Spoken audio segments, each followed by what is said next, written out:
Kasi mga kabayan, ang target siguro niya, pag na-impeach si VP Sara, siyempre siya po yung magiging vice president. Di ba? Pag na-impeach si Sara, kaya gusto niya ituloy yan. Siya yung magiging vice president. Ngayon, meron pong nakahain na impeachment laban naman kay Bongbong. Babaliktad ngayon yan. Diba, sasama kayo sa mga Duterte ano yan, sa DDS naman, para ma-impeach si Bongbong. Siya ang upo bilang upo. Ngunit natulundukan po ang kanyang pangarap. At yun na mga kabayan, ano pong masasabi nyo dito sa kapapasok lamang po na balita na kung saan po ito pong si Tito Soto mga kabayan maaari daw pong makasuhan mga kabayan ng legislative overreach mga kabayan. Ha? Bakit po mga kabayan? Dahil ito pong si Tito Soto ay kasalukuyan pong naglalabas ng kanyang hinaing at ang sabi po niya, kung ang Korte Suprema daw ay pwedeng galawin ang konstitusyon, abay dapat galawin na namin.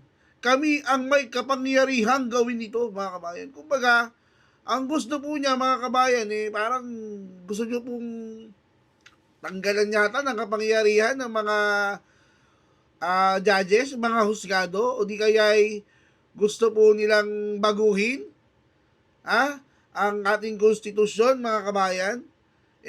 Kung ano-ano na pong nasasabi ni Tito Soto, mga kabayan, ako na po ang humihingi ng pasensya po sa inyo kasi pag tumatanda na po talaga ang tao, minsan, di ba, nag-hallucinate na po mga kabayan.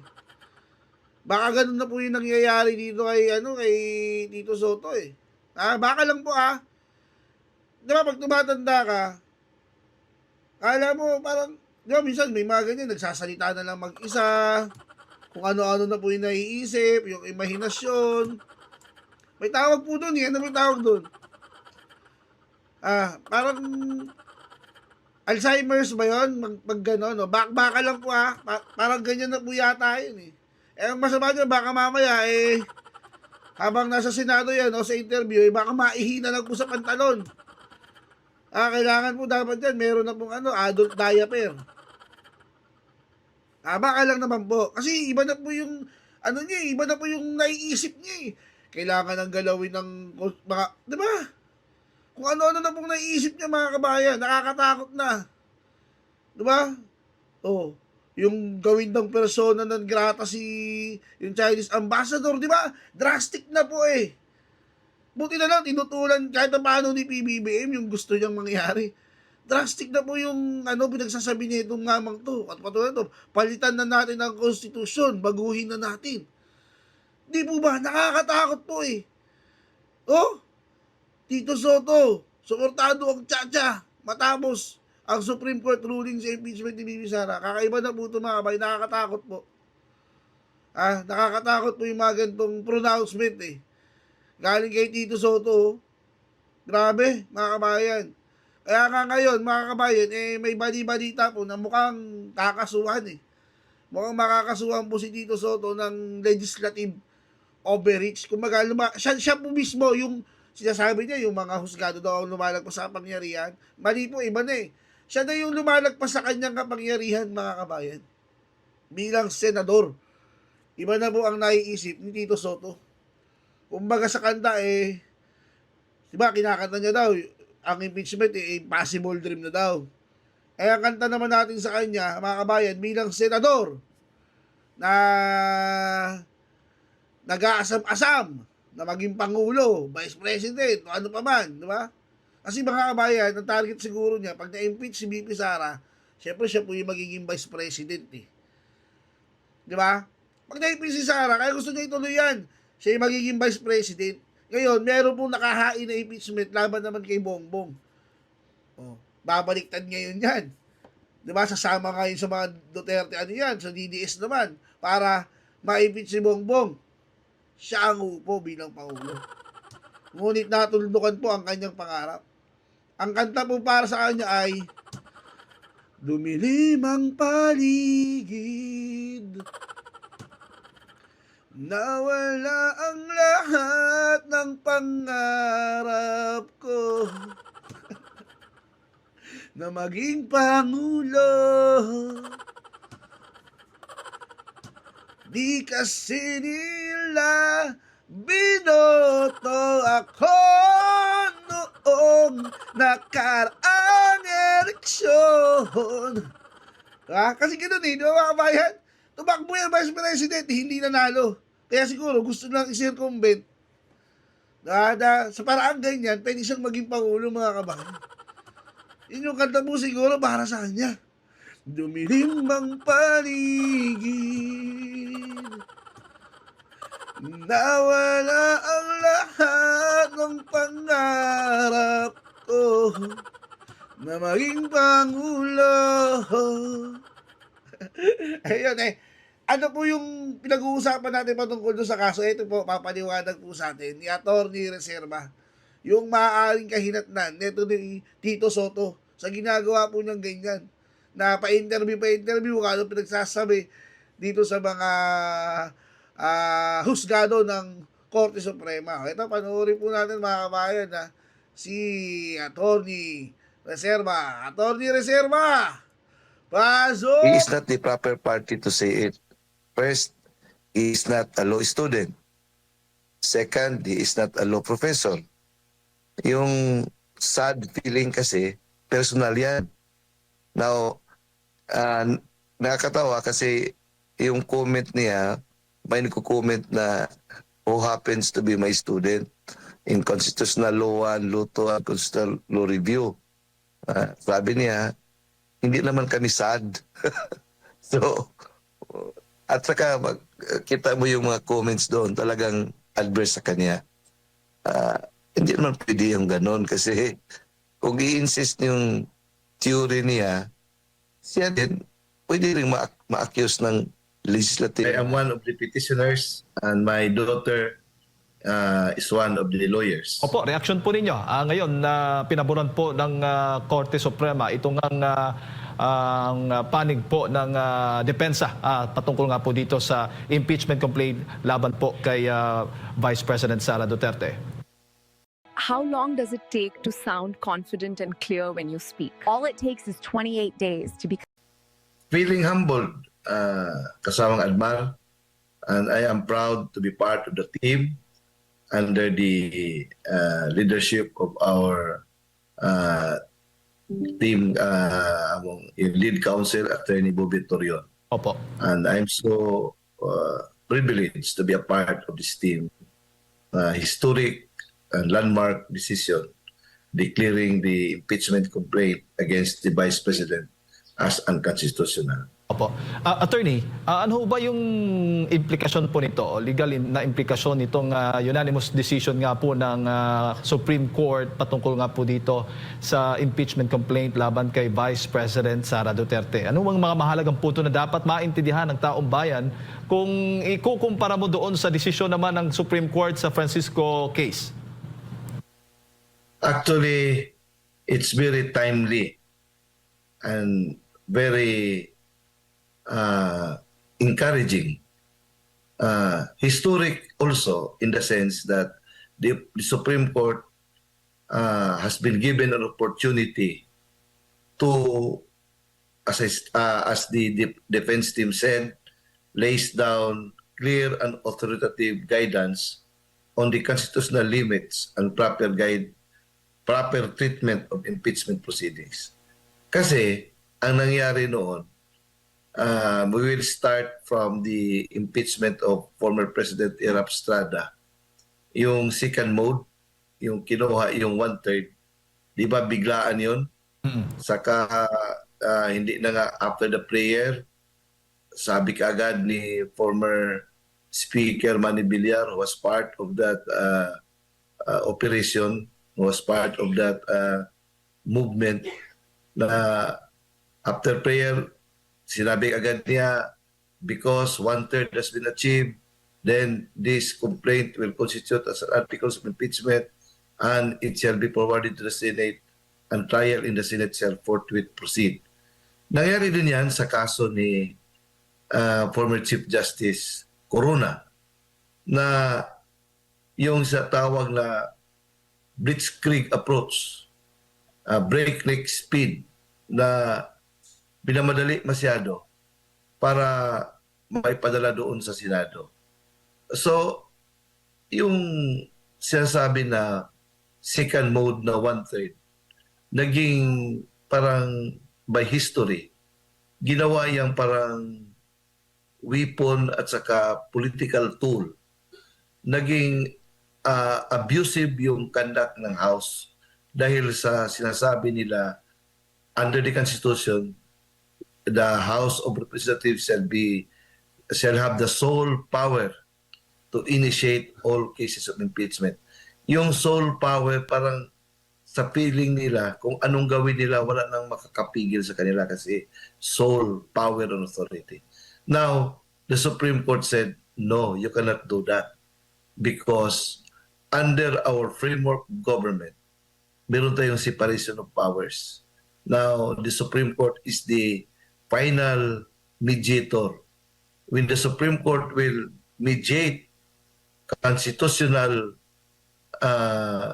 yung limits of the other branches of government, the Supreme Court does not assert itself as superior.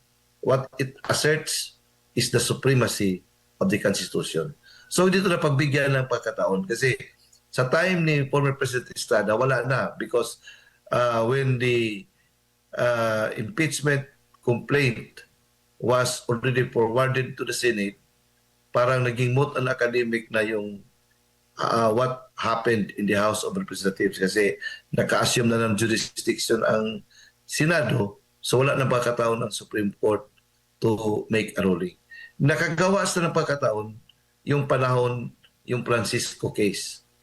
Sa Francisco case, na pagbigyan ng pagkataon ang Supreme Court to define what constitutes initiation of an impeachment complaint. So, yung Francisco reiterated in the case of Duterte versus House of Representatives, it still remains a doctrine na the initiation is the result of the filing and the referral in the Committee of Justice.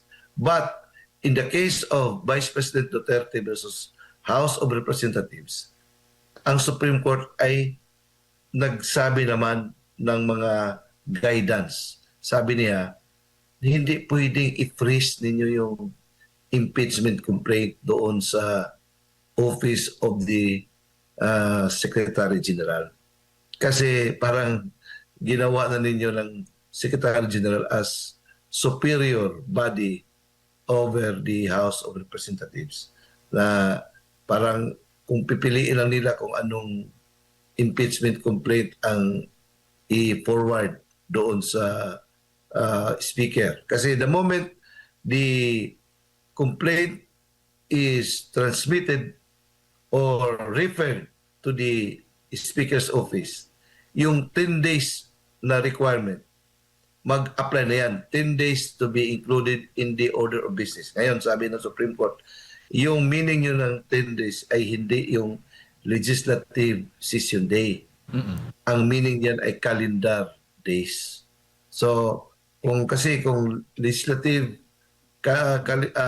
session days ang ginagamit, parang yun ang justification nila na yung 10 days ay na-comply pa rin when the fourth impeachment complaint was filed on February 5. So sabi ng Supreme Court, hindi yan. Ang pag-count ng 10 session days ay hindi yung 10 legislative session days or sabi ng Supreme Court ay calendar days. So maraming mga guidance ang pinoformulate ng Supreme Court. At saka, kahit na kung second mode ang gagamitin, yung one-third, sabi ng Supreme Court, hindi pa rin, it's not enough na the moment one-third is achieved, automatic, it will become an article of impeachment, then automatically forwarded to the Senate. Sabi ng Supreme Court, kailangan mayroon pa plenary session to ensure that the endorsement of the members of the House who appeared to have endorsed it are really verified. Yung verification, importante yun. Na ang nangyari kasi, madaming mga open in an open admission na hindi nila binasa, pumirma lang sila dahil yan ang parang guidance at decision ng leadership. So hindi yan. Sabi ng Supreme Court, in this case of Duterte versus House of Representatives, kailangan kahit na second mode ang gamitin natin, daan pa rin sa plenary to ensure that the endorsement of the members of the House are verified. And number two, to confirm that the evidence supporting the grounds in the complaint exist and that every member of the House has been given a copy of the complaint and the evidence supporting it. Malaking implication nito kasi ang ginagawa sa mga previous na impeachment complaints, walang ebidensya. Saka na maghanap ng ebidensya doon sa Senado using the subpoena power of the Senate. Yung mga subpoena dosisticum, parang fishing expedition ang nangyayari. So wala na kasi pag the moment mag-issue ng subpoena ang Senado, kahit na yung mga evidence na parang protected sana ng Bill of Rights natin ay persado ng makuha dahil takutin naman nila yung mga tao na involved or institution na involved of contempt. So diyan na naging abusive at arbitrary ang proseso. Ngayon the Supreme Court is trying to make a ruling, to make a guidance na ito dapat ang proper treatment of impeachment proceedings. So maganda ito. W tym odcinku zobaczycie zautomatyzowaną produkcję kostek toaletowych. Opo. So malinaw po yun, attorney. At saka yung due process. Yes. Yung due process, importante. Opo. Kaya nga, because of this decision of the Supreme Court, ay magkakaroon po ng mga pagbabago sa rules ng House pagdating po dito sa impeachment process. Tulad ng sinasabi po ninyo, para gawin lang natin simple at i-correct po ninyo, attorney, mula sa impeachment complaint, ihahain sa Secretary General, then Secretary General i-refer sa House Speaker within 10 calendar days, hindi session days, calendar days, ay di-decision ng Speaker at i-refer doon sa Committee on Justice, and then within 60 days, kung hindi ako nagkakamali, ay maghihiring ang Committee on Justice, doon na yung mga witnesses, No. evidences? Okay. After the impeachment complaint is filed with the Office of the Secretary General, kasi under the Constitution, walang mention about Secretary General. Yung Secretary General ay na-include yan sa rules ng House. So, the Constitution mentions only of filing in the House of Representatives. So they make it simple by making a rule that the impeachment complaint shall first be filed with the Office of the Secretary General. Now, upon receipt, the Secretary General shall immediately refer it to the Speaker's office, and the Speaker must, within 10 session days, include it in the order of business. After it is included in the order of business, within 3 session days, it shall be referred to the Committee on Justice. Now, that constitutes already initiation of an impeachment complaint under the first mode. Now, the second mode is actually when the impeachment complaint is endorsed by at least 1/3 of all the members of the House. The Constitution is very silent as to simple. The Constitution simply states that when the impeachment complaint is filed by at least 1/3 of all the members of the House, that complaint shall become the articles of impeachment, and trial in the Senate shall forthwith proceed. Itong porosyon na ito ay binigyan ng interpretation ng Supreme Court na yung literal nila na interpretation before, basta makuha ang 1/3, automatic na as to how this 1/3 was achieved, wala kayong pakialam. Kasi it is within our sole power to initiate all impeachment proceedings. This time the Supreme Court said, no, you cannot do that. You have to first do it, submit it in the plenary, and ensure that the endorsement of the members who appear in the complaint are really verified by each and one of them, and to confirm that the evidence supporting the grounds in the complaint exist. So, meron pang parang proseso na hindi automatic na kaagad-agad i-transmit kaagad sa Senate for trial. So, meron pa lang parang Hearing. session o parang proceeding doon sa House. Under this ruling, yan ang dapat gawin nila. Oo. So I don't know how they have to abide by it, because that is what the Supreme Court said.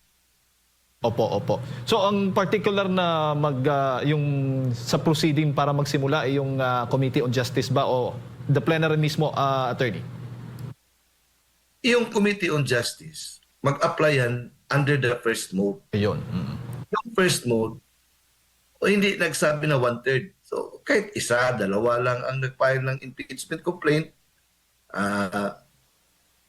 first, kahit one congressman mag-file ng impeachment complaint under the rules of the House, that impeachment complaint must be filed with the Office of the Secretary General, and then upon receipt, the Office of the SecGen will refer that to shall immediately refer it to the Speaker's Office. Upon referral of the Speaker's Office, wala na silang magawa kasi under the Constitution, within 10 session days, the Office of the Speaker shall transmit it shall include it in the order of business. Then, after including the order of business, they can't stop it anymore. Within 3 session days, shall be referred to the committee. Ang nangyari kasi sa impeachment noon, kaya nga parang pina-freeze nila doon sa Office of the SecGen, yung first 3 impeachment complaints. Kasi to my mind, didn't like the idea that it will be done under the first mode. Kasi sa first mode kasi, meron pang parang proceedings doon sa Committee on Justice. And the Committee on Justice is given 60 session days within which to deliberate and submit a report whether the impeachment complaint is sufficient in form and in substance. They cannot wait for that period. Maybe because they don't have the evidence, and the Vice President will be given a forum to para ipamuka sa kanila to show right in their own faces na yung mga sinasabi ninyo na mga confidential ay proper.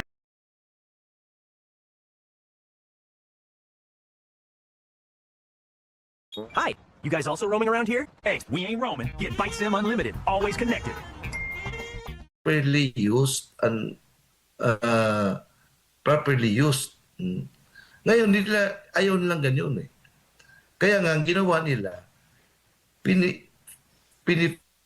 freeze. Kaya freeze nila. Hindi pinagalaw.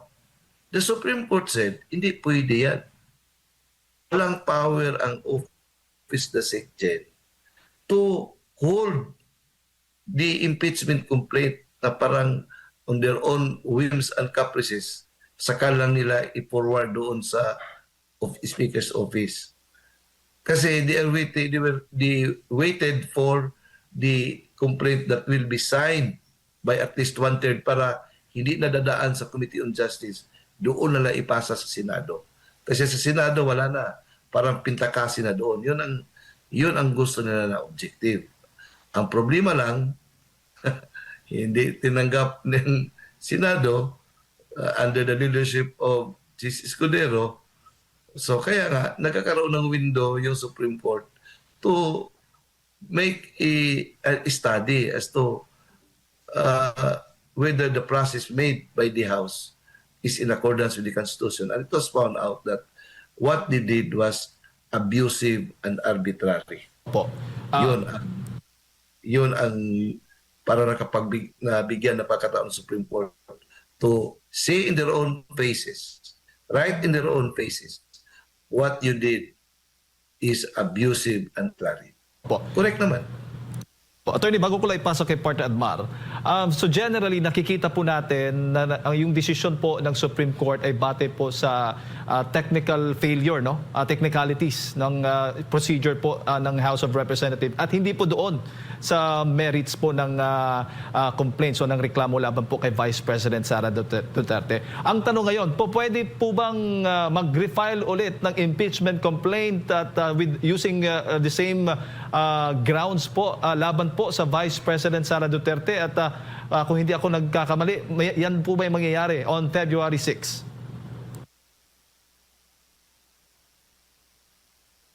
Well, sa kanila yan.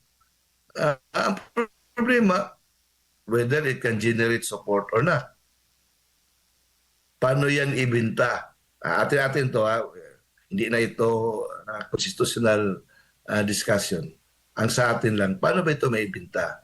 You are talking of 125 million as against billions na nilustay ng present administration na mayroon ng mga identified na mga players doon na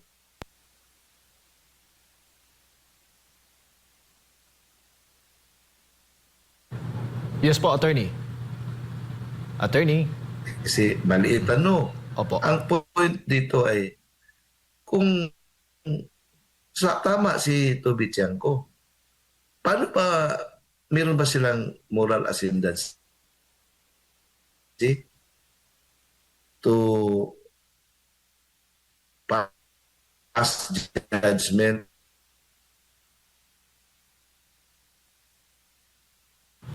Opo. Balikan lang po natin si Attorney. I have to follow Congressman Tiangco, Toby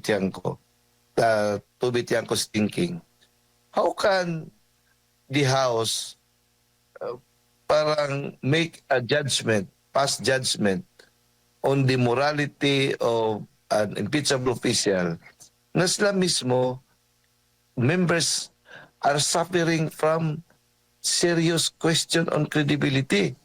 Kasi yung malaking mga crimes ng about billions o trillions pa nga, nagsimula man sa House and major players are part of that chamber. And in fact, a lot of congressmen are reported to be beneficiaries of this questionable disbursement of funds, yung 2025 national budget na mayroong mga ghost projects, substandard projects, lahat na mga allegations of corruption involving members of Congress. How can they make judgment against particularly Vice President Sara Duterte na sila mismo ay dapat uhusgahan? The people are asking for justice regarding the wastage of people's money na House of Representatives is considered to be part of that scandal. Attorney Bokal, maayong buntag si Admar po ito. Isang topic lang po, Attorney. Meron pong komento ang kasalukuyang Senate President ngunit hindi abogado na si Senador or Senate President Vicente Tito Soto III. Basahin ko lang po yung kanyang impeachment kasi nabanggit po kayo rito, hindi direkta na pangalan nyo, pero sabi niya rito, "It is a sad day for constitutional law students and professors. The Constitution had just been amended unconstitutionally through Supreme Court overreach. It will take decades of retirements to correct this misinterpretation. When the law is clear, there is nothing to interpret. As any first-year law student knows, the decision is a clear judicial legislation.